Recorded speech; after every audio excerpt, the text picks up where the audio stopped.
એના પિતાનું ક્યારે અમંગળ ન થાય અને અપમૃત્યુ નથી થતું, આવું શાસ્ત્રનું વચન છે.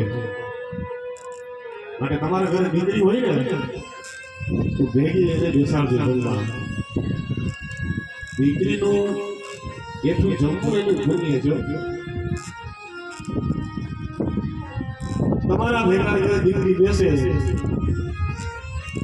તમે જમો એટલે તમારા ઘરમાં ક્યારે અમંગળ ન થાય.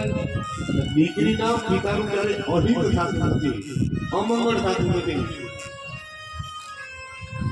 શાસ્ત્ર પ્રમાણ વાત છે, શાસ્ત્રનું વચન છે.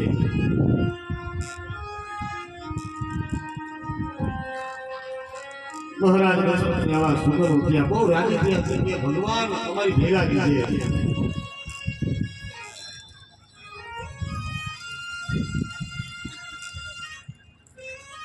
જનકપુરીમાં ભવિ અને દેવીએ સ્વાગત કરવામાં આવ્યું છે. એના પિતાનું ક્યારે અમંગળ ન થાય અને અપમૃત્યુ નથી થતું, આવું શાસ્ત્રનું વચન છે.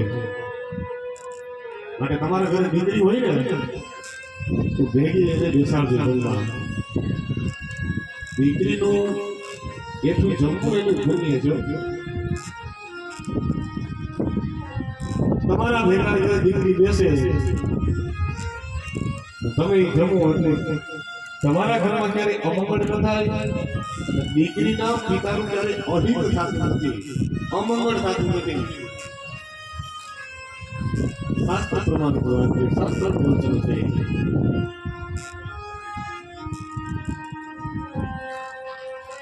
મહારાજ દશરથની આવા સુગર ઉઠ્યા, બહુ રાજી થયા છે કે ભગવાન તમારી ભેગા કીધે.